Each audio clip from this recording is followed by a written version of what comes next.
when I look around and I see us in midlife where we feel so defeated by what we used to be able to do. Oh, I used to play tennis and now I can't. Women feel so defeated and so sad about what they no longer are able to do that it's time that we or I step up to the plate and say, listen, it is not that bad. There are choices, but it comes down to the choices that you need to make, and you need to see yourself in a different light. Welcome to the Be It Till You See It podcast, where we talk about taking messy action, knowing that perfect is boring. I'm Lesley Logan, Pilates instructor and fitness business coach. I've trained thousands of people around the world, and the number one thing I see stopping people from achieving anything is self-doubt. My friends, action brings clarity, and it's the antidote to fear. Each week, my guests will bring bold, executable, intrinsic, and targeted steps that you can use to put yourself first and be it till you see it. It's a practice, not a perfect. Let's get started. Hey, Be It Babe. Welcome to the Be It Till You See It podcast. I've got a great interview for you. This is going to be a fun, uplifting, inspiring, take action, but all for you. And I'm excited for our guest today, Heike Yates, because she is you. Maybe she might be older than some of you. She might be the same age as some of you, but she is you. She is us. It's really nice and refreshing to talk with someone who has had all the obstacles. She's been through all the things and is on the side where she's able to look at life in a way that allows her to live the life that she wants to have and really have fun with it. And so I'm excited for you to get to hear her and be inspired by her. And also, I think you're going to have some fun little one-liners to write down and remind yourself that you freaking rock and that we're going to talk about not dimming your light. So here is Heike Yates. All right, Be It Babe, this is going to be fun. Ladies, I have been actively searching for guests that specifically speak to the age group that is pretty much listening to this podcast. And so I'm really excited because our guest here today is an expert at that. So Heike Yates, can you tell everyone who you are and what you rock at? Hey, I'm Heike Yates, and I have been a coach for 40 years and a Pilates coach for 20 of those. And I work specifically with women in midlife, and I help you really feel better about yourself, feel stronger, healthier, more confident in your body, and not feel like you were held back. I want you to feel like you're thriving and not listen to all the other things you hear on social media that are wrong with you. I want you to feel right in your body and right about the things that you think about yourself. In a nutshell, that's what I do. I mean, isn't that what we all want? But why is it so hard? Because we're told something is wrong with us. You look around in social media, everybody tells us that we're not skinny enough, that we're not lean enough, that we're not pretty enough, that we should use all these products to make ourselves better in life. And so we start doubting ourselves. But I feel like that probably starts when we're very young. So by the time we're midlife, it's been years of doubt of ourselves. And it also, I think, particularly through perimenopause and menopause, as we're going through the shift, things are getting worse because our bodies are changing and life is beyond our control. You think about sleepless nights. How many women can relate to not being able to sleep, not even because of the night sweats, just because we can't? And you wake up in the morning and you're whooped and you're barely functioning. And so menopause is a big dip, in my opinion, when it comes to these doubts even getting deeper and stronger. And we feel like we're stuck. So how did you get to where you wanted to focus on helping women with this? And how did you get to be this expert? Let's go on your journey for a moment. What led you to this? I'm a mom of 2 adult children now. And when I was pregnant with my first one, I had gained a lot of weight, namely 50 pounds. And at that point, I did not know what exercise means or can mean to a woman's body or how to actually do it. I grew up in Germany, and exercise is part of what you do. You walk to the butcher, you walk to the grocery store, you bicycle to the beer gardens, because I'm from the south of Germany, in Munich area. And so exercise is part of your life. So when I was pregnant and I gained 50 pounds, I had really no clue how to lose the weight and feel comfortable again in my skin. I mean, I love my son, I love my husband, but I felt out of shape. I felt yucky.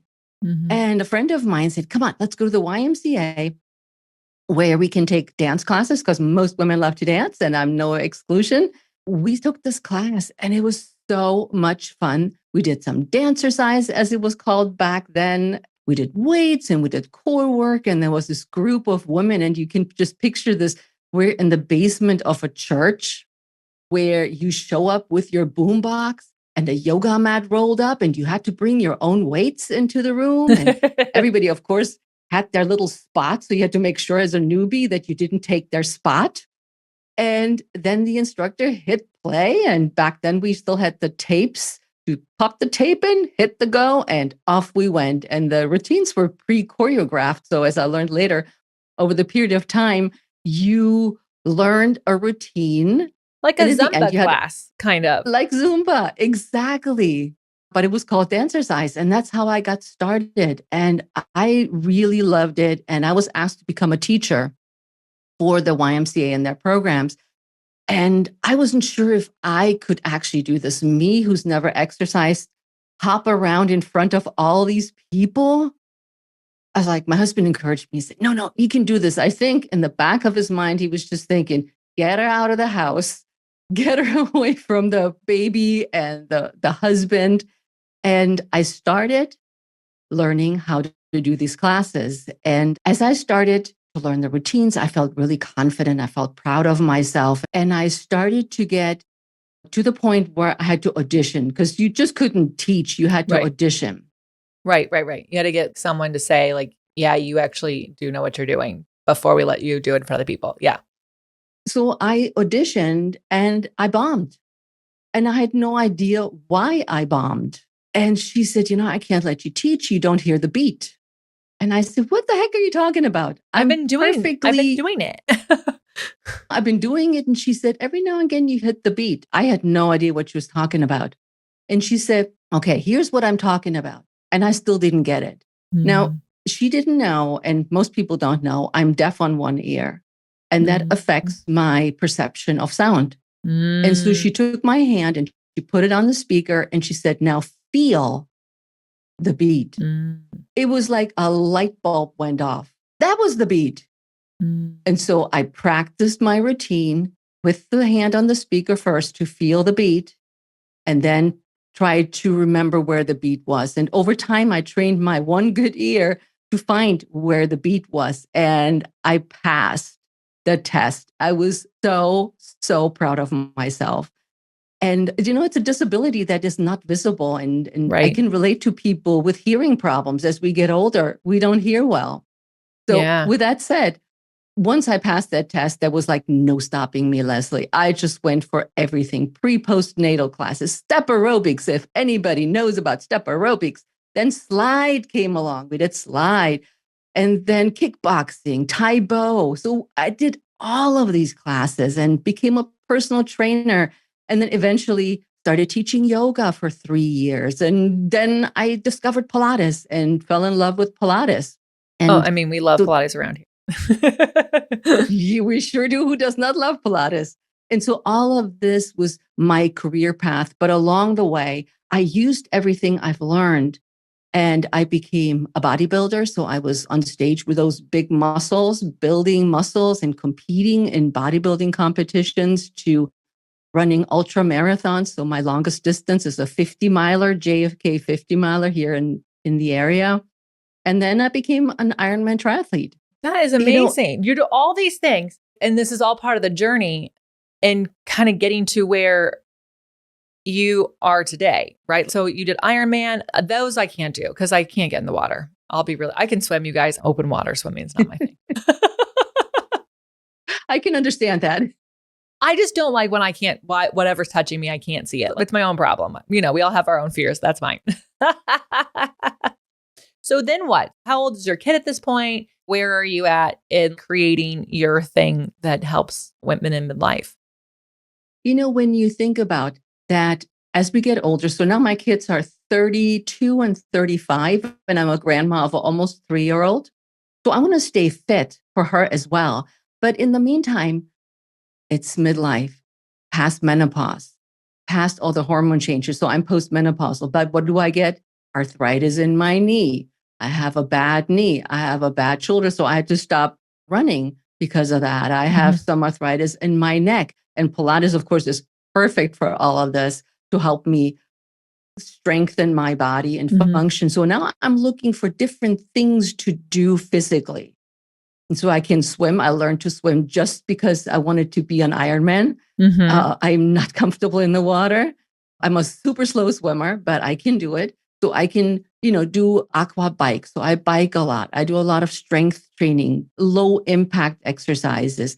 And that helps when I look around and I see us in midlife where we feel so defeated by what we used to be able to do. Oh, I used to play tennis and now I can't.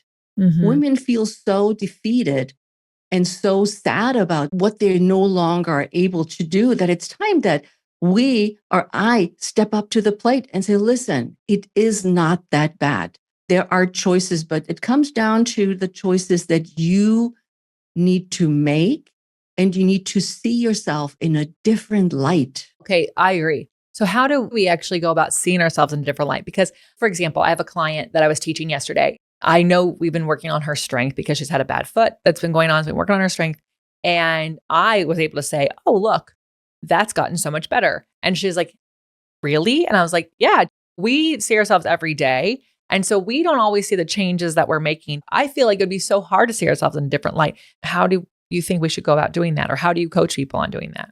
I tell them to take a really good look at what they really want, not what somebody else tells them they want, not what somebody else tells them they should be, but what they really want, and really get clear on, I know it sounds so cliche, but the why. Where do I want to be in where I am right now in my life? Yeah. Look at this.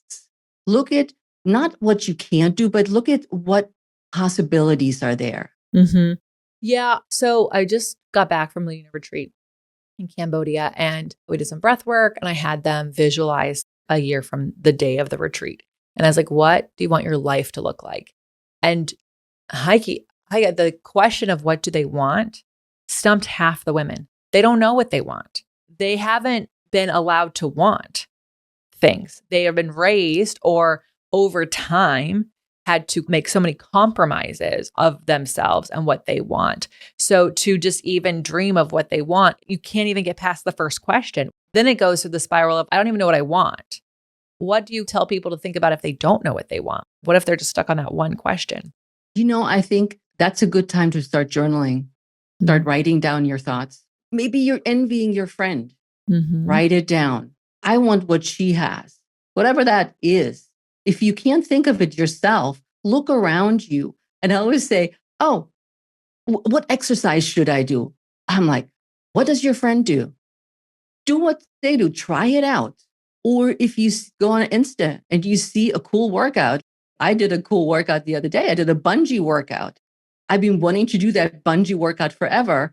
And I finally signed up for it. And I took that class and say, okay, taking action, no matter how messy the action is.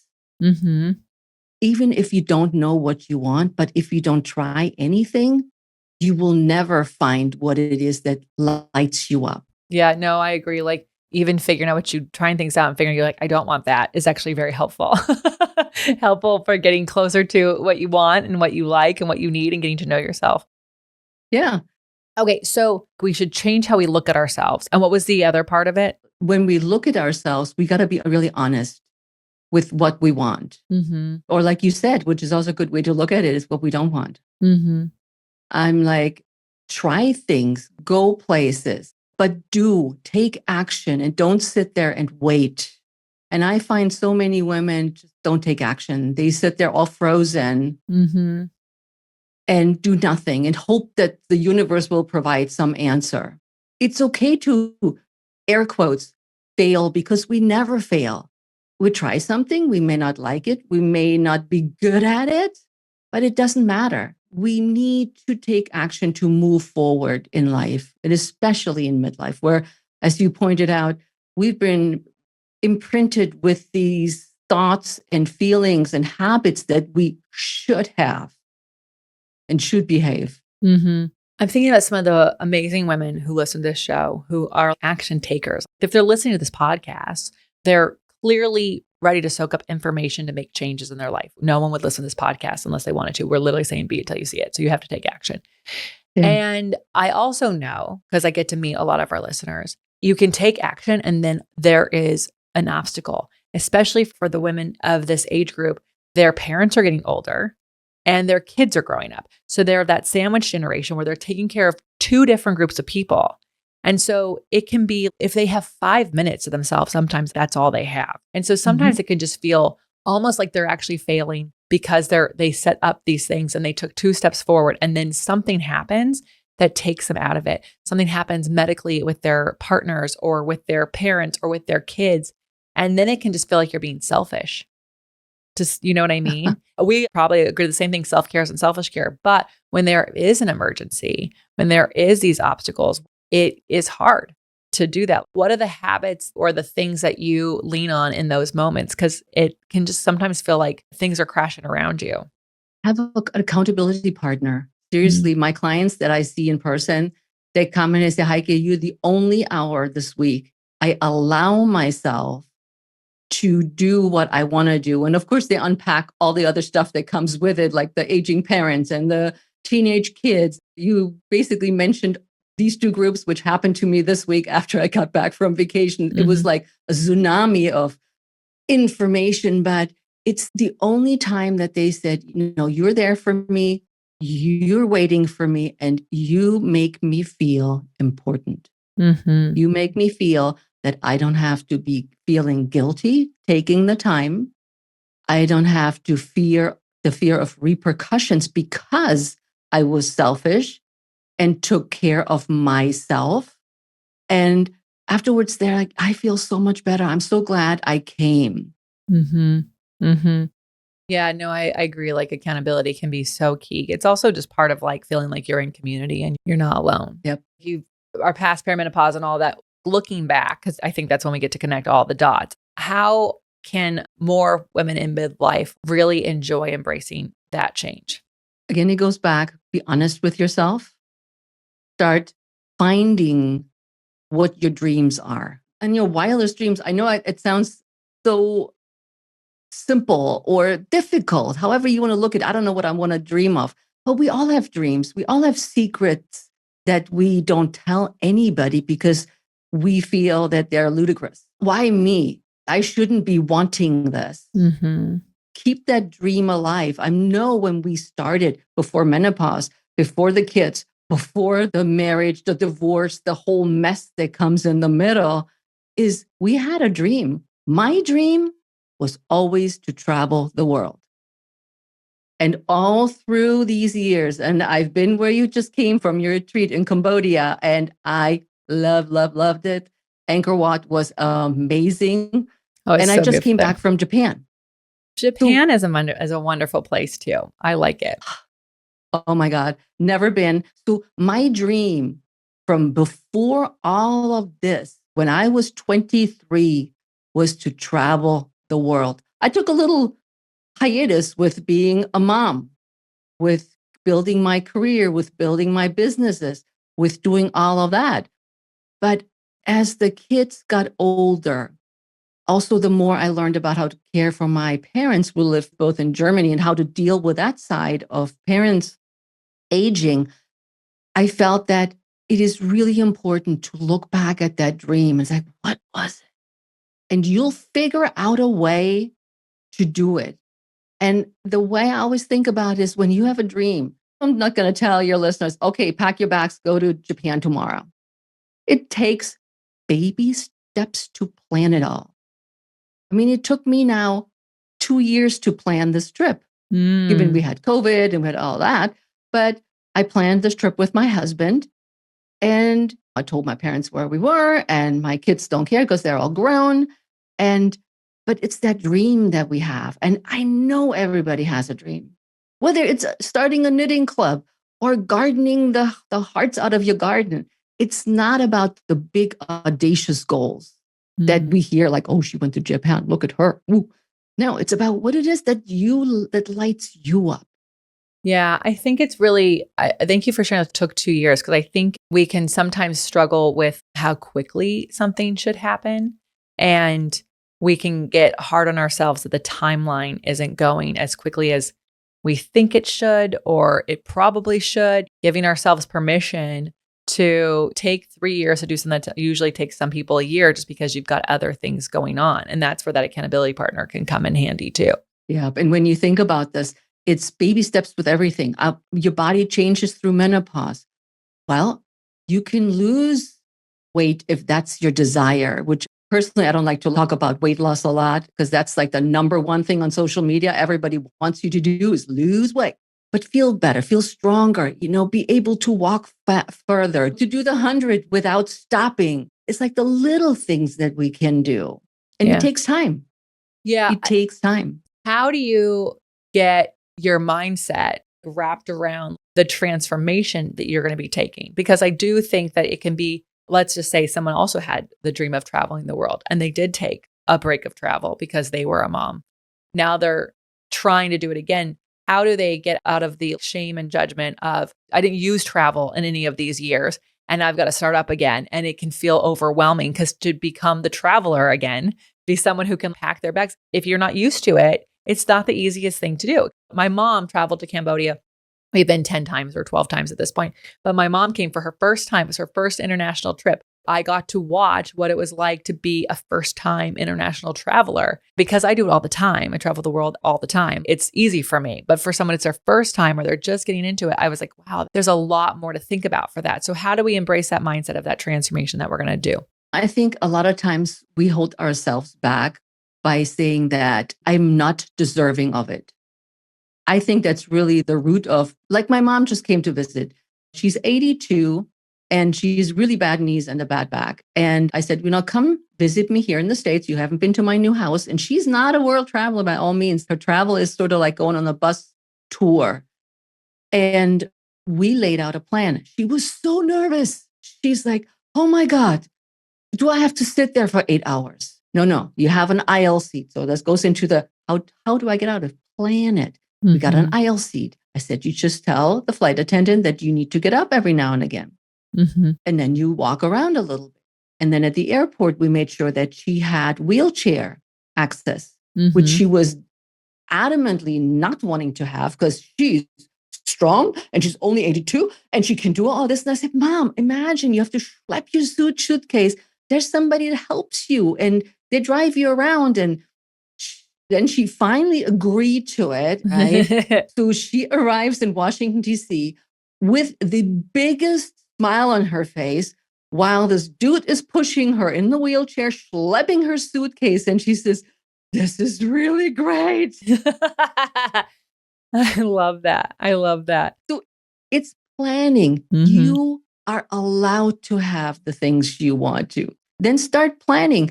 Start planning again, baby steps. What is the list, the thing that I need, the right now that gets me to where I want to go? And I have another little story on that. I ran the marathon in the Antarctica. Cool. Okay, but hold on.